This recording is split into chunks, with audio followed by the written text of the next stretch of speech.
देखिए,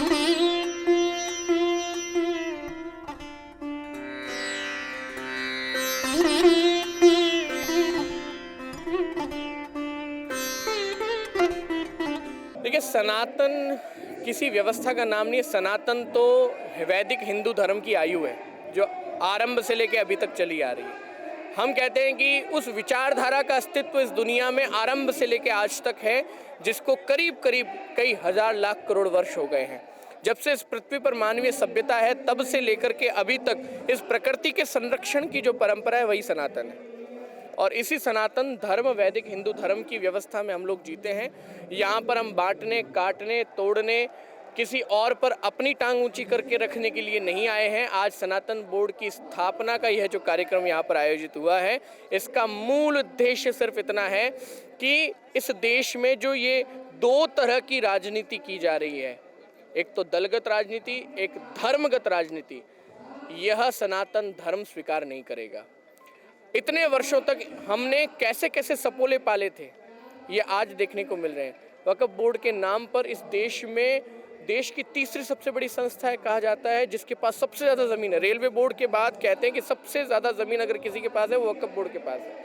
ये कैसे हुई, किसने दान की, इन लोगों के पास इतनी ज़मीनें कहाँ से आई, इसका कोई रिकॉर्ड है क्या? इनके पास 100-500 साल पुरानी ज़मीन थी जो आगे से आगे बाप दादाओं ने बेटे को, बेटे ने अपने पोते को आगे तक दान की और वो किसी मस्जिद को दान हुई? नहीं। जितनी भी सरकारी ज़मीनें थी, जितनी भी मंदिर की डोली वाली ज़मीनें थी, जितनी भी गौर चारण भूमियाँ थी, उन पर इन्होंने कब्जा किया। अभी जो 1200 एकड़ ज़मीन हैदराबाद में एक साथ कुछ ही साल पहले बोर्ड लगाकर रातों रात उसे बदल दिया गया, उसका क्या हिसाब है? तमिलनाडु में उस गाँव का क्या होगा जहाँ पर कहते हैं कि 700 साल पुराना तो वहाँ मंदिर है, पूरा का पूरा गांव वक्फ बोर्ड का कैसे हो सकता है?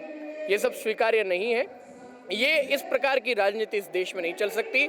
अगर अब भी हिंदुओं को अपनी जाति के नेता को जिता करके इस देश में अपना नेता खड़ा करना है तो इससे ज़्यादा बुरा कुछ नहीं हो सकता। अब हिंदुओं को एक होना होगा। हिंदुओं को इस प्रकार की सरकारें, इस तरह की सत्ता लानी होगी जहां पर इस तरह के बोर्ड को समाप्त करने की विचारधारा आगे आए। सनातन बोर्ड की स्थापना हमें करने की आवश्यकता इसलिए पड़ी क्योंकि अगर वो नहीं शांत हुए तो फिर हम उग्र होंगे। कहते हैं कि अहिंसा परमो धर्म, लेकिन धर्म हिंसा तथैव च। अगर हिंसा करनी पड़े धर्म की रक्षा के लिए तो भी हम करेंगे। सरकार गठन की बात करे ना करे वो बात का विषय है। सरकारें बनती हैं प्रजा के पीछे, सरकारें बनती हैं वोट के पीछे, सरकारें बनती है प्रजातंत्र के पीछे। आज आप देख रहे हैं इस देश पर जितने महापुरुष बैठे, देवकीनंदन जी ने तो आह्वान किया है। मैं कहता हूं इस मंच पर बैठे हुए 100 महापुरुष, एक एक महापुरुष 1-1 लाख लोग एक आवाज पर इकट्ठा करने की क्षमता रखता है।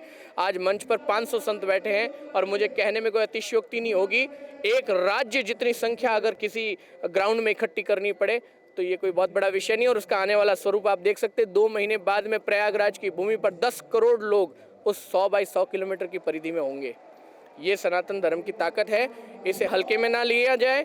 अगर आप लोग नहीं माने और बोर्ड का गठन नहीं किया, या तो वक्फ बोर्ड की ये जो व्यवस्था है इसको समाप्त कर दी जाए, नहीं तो हम जो बोर्ड गठन करेंगे और हम फिर जो मांगे करेंगे उसे भी पूरा करना होगा। आप हमारे संतवाणी चैनल को सब्सक्राइब करें, वीडियो को लाइक करें, शेयर करें।